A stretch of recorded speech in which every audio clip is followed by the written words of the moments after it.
Queer News and Journalism is a Gay 45 original podcast published every week on Thursdays, where we come together to comment on the topics in the weekly queer news published by our newsletter, The Nine.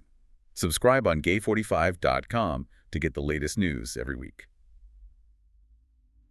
Welcome back to the Deep Dive. This week, we are really cutting through a dense stack of global information from Gay 45. We're going to be analyzing the political forces that are actively shaping and in some cases, reshaping global rights. It's a really complex picture this week. I mean, this collection of news highlights a critical tension. You see these targeted, often coordinated efforts to roll back rights through official channels. Right. But then that's being met by this fierce, just persistent legal and cultural resistance. Okay, let's start where that official manipulation is maybe most visible. Here in Washington, D.C., we have to talk about the huge controversy around the U.S. State Department's 2024 Human Rights Report. Yeah, it came out months late, which was the first red flag. And now advocacy groups, former diplomats, they're slamming it. They're saying critical references to global anti-LGBTQ plus abuses have been deliberately removed. And when a document like this, which, it informs foreign aid, diplomatic strategy, everything, when it suddenly has these massive gaps, it's not an accident. No. And what's really telling is looking at what specific pieces of information vanished. That tells you exactly where the political priorities have shifted. Our reporting from Gay 45 points to three really damaging omissions. The first, and maybe the most shocking, was the complete removal of Uganda's 2023 anti-homosexuality law. Gone. And not just the law itself, which is severe, but all the documented human rights impacts. I mean, things like police carrying out forced anal examinations. To just erase that, it's like telling the world that one of the harshest anti-gay laws on the planet just isn't a concern anymore. Exactly. And then the report also scrubbed Brazil's status as the country with the world's highest number of trans murders. These are hard statistics, quantifiable crises, and they're just gone. And the third one, concerning Hungary, is just as bad, isn't it? It's troubling. The report claimed there were, and I'm quoting here, no credible reports of significant human rights abuses in Hungary. Which is just patently false, given everything we know about the restrictions under Viktor Orban? Absolutely. So you have a law, a death toll, and systemic restrictions all just disappearing. Former U.S. Special Envoy Jessica Stern was spot on. She called it deliberate erasure. But this goes beyond just strong language, right? If these documents are being censored for political reasons, what can advocates actually do? Well, that's where the legal response is so critical. The Council for Global Equality and Democracy Forward, they filed a Freedom of Information Act lawsuit, a FOIA lawsuit. And that's important because it forces transparency. It's strategically vital. It's not just about pointing fingers. It's about demanding accountability, forcing them to show who politically directed the censorship. It could set a major precedent. So what did the State Department say? What was their defense for gutting this crucial human rights record? They tried to downplay it. A spokesperson, Tammy Bruce, said the report was just restructured to reflect the Trump administration's vision and to improve accessibility. Accessibility. Right. But let's be real. Accessibility doesn't mean removing factual evidence of state-sanctioned torture or murder. This wasn't a font choice. It was a political statement. That really does set the stage globally, doesn't it? Moving from this institutional erasure to active legislative limitation. Let's shift to some of the major legislative threats unfolding, starting with Ghana. Ghana is an absolute flashpoint right now. The Human Sexual Rights and Family Values Bill. Yeah. It had passed Parliament back in February, then it lapsed, but now it's back. And it's more dangerous than ever. And the political will behind it seems terrifyingly strong.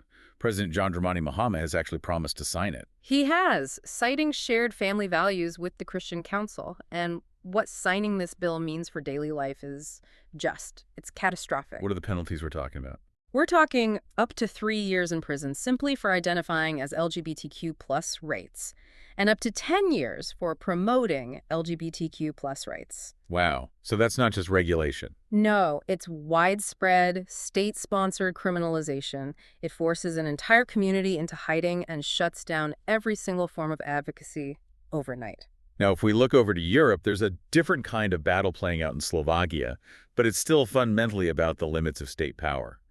The European Commission is launching legal action against them. That's right. It's over a constitutional amendment. Yeah. And the core tension here is this fight between shared EU law and a nation claiming sovereignty over cultural issues. And what does that amendment actually do? It basically says that things like family structure and education are purely national issues. It strictly defines gender as male or female. It bans any recognition of non-binary people, and it makes gender reassignment much harder. And Prime Minister Robert Fico is just dismissing the EU's criticism, calling LGBTQ plus rights a purely domestic matter. Yeah. That framing, calling it domestic, that's a really effective political weapon, isn't it? It's the whole playbook. He weaponizes sovereignty to get populist support and dodge international obligations. But the EU's legal action is their way of saying that human rights aren't optional. They're non-negotiable under shared treaties. It's a slow-moving battle, I guess. A vital one. If the EU doesn't push back hard here, it just creates a blueprint for other member states to dismantle minority rights under the same guise of cultural protection. Meanwhile, on the other side of the world in New Zealand, we're seeing institutional limits affect healthcare directly. The Conservative government there has banned new prescriptions for puberty blockers for young people. Yeah, and their official reason was a lack of high-quality evidence. This is a pattern we see everywhere, using this kind of clinical caution as a cover to override established medical protocols. And the numbers. Yeah. They really highlight the impact of this, don't they? It affects such a small, vulnerable group. The government's own ministry said only 113 people in the entire country were currently using them. Exactly. Banning new prescriptions affects a tiny number of people, but the message it sends to trans youth, the chilling effect it has on mental health services, that's immediate and profound. And circling back to Europe, we see the very real immediate consequences of this kind of legislation in Hungary. It's one thing to pass an anti-pride law. It's another to immediately use it for a criminal probe. That's the most alarming step. Hungarian authorities have opened a criminal investigation into Geza Buzaz Habel. He was the organizer of the 2025 PEX Pride. And his crime. Coordinating a peaceful march despite an anti-pride ban, he could face up to a year in prison for organizing a protest. A year in prison. It creates a massive chilling effect. Groups like Amnesty International rightly condemned it. This is where legislation moves off the page and directly into the criminal justice system, designed to make advocacy impossible. That global pushback is just undeniable. But let's pivot. Where are we seeing successful resistance? Let's talk about some hard-fought wins, starting with a really crucial election result in Chile. Chile's presidential runoff was a huge moment for what you could call institutional safeguarding. The race was between the far-right José Antonio Cast, who's against gender policies, and the Communist Party candidate Jeanette Jara, who pledged to expand protections. So the entire future of LGBTQ plus policy was on the line. Completely. But a critical safeguard was the fact that Amelia Schneider retained her seat. She's Latin America's first openly transgender congresswoman. And her holding that seat was vital, no matter who won the presidency. Absolutely. Her presence guarantees a voice in the legislature. She acts as an institutional brake, a focal point for building alliances, ensuring that anti-discrimination stays on the agenda, even with a hostile president.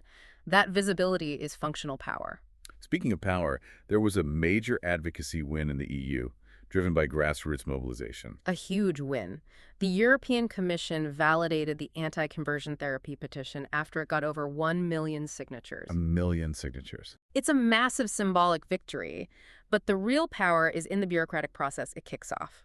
That many signatures means the Commission has to provide an official response within 6 months. It basically forces their hand and accelerates the timeline. That is a tangible, actionable win. Mm-hmm. But we have to contrast that with an alarming transnational threat from this Gay 45 report from Glasnaya, this Russian homophobic telegram network, the Healers' Empire. This network really shows how non-state actors are using digital tools for these sophisticated cross-border harassment campaigns. They openly call for the total destruction of LGBTQ people, and it's not just talk. Tell us about their tactics. This isn't just online trolling, is it? Not at all. It's a blend of cyber warfare and real-world threats. They'll flood channels like the Russian LGBT network with thousands of bots to get them automatically blocked, censoring legitimate information, but then they escalate. They track individuals across borders. And the case of the blogger Sasha Kazantseva, based in Lithuania, it's just harrowing. It's a devastating example. Followers of this network tracked her address, sent threats, and then actually vandalized her home. And the most alarming part, when she reported it, Lithuanian police found no criminal offense. So it's this combination of organized digital harassment and a state that refuses to see the crime. Which leaves Advocates completely exposed. It connects right back to what we started with, institutional failure, whether it's deliberate erasure in a report or just inaction from local police. Let's shift gears and end on some spotlights on science, culture, and advocacy. A truly bizarre media scandal, starting with some good news from Germany. HIV researcher Florian Klein won the Hamburg Science Prize. A big one. Yeah, 150,000 euros. And his work is so exciting because it's moving us past daily management toward genuine long-term suppression without constant medication. So what's his focus? He's studying why a small group of people who get antibody therapy can suppress HIV for years without any more drugs. His team is trying to pinpoint the exact interaction between the body's immune cells and those administered antibodies. And if they can figure that out, It could be a path toward treatments that essentially train the body to control the virus on its own. It's a potential paradigm shift. truly pioneering. Now, on the cultural front, we mark the passing of the German actor Udo Kier at 81. What a fascinating career. A true cult icon. Over 275 roles. He was openly gay his whole career, often played these eccentric villains, worked with directors like Fassbinder and Lars von Trier. Yet a very distinctive presence. An enduring one. And for those who remember the 90s, he famously appeared in Madonna's sex book. A legend. Okay, finally, let's get to this U.S. media scandal that reads like a political thriller. This public, messy love triangle with the journalists Olivia Nuzzi, Ryan Lizza, and Robert F. Kennedy Jr. This story just consumed the media elite. So Nizzi was profiling Kennedy for New York Magazine and was alleged to have started an affair with him. And the fallout was immediate. Immediate and professional. She was sacked from the magazine. Her partner, Ryan Lizza, resigned from his job and called off their engagement. It's a textbook case of how personal lives can just derail high-stakes political reporting. But what made it a true media spectacle was how public it all became. Exactly. The line between journalism, politics, and celebrity just dissolved.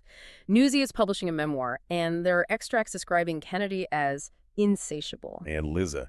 Lizza used his newsletter to air his grievances, even sharing erotic poetry Newsy had allegedly written about Kennedy. It's a wild demonstration of how narrative control becomes the final battlefield when reporting gets this entangled. You have a powerful way to put it. Yeah. We have really spanned the globe. From institutional erasure in a U.S. State Department report to a criminal probe in Hungary, from political safeguards in Chile to pioneering HIV science, and ending on that dramatic collision of media and politics. And that leads us to the final provocative thought for you to consider. Thinking about the political restructuring of information in that U.S. State Department report, the critical need for accurate profiling in the Chilean election, and this highly public media scandal.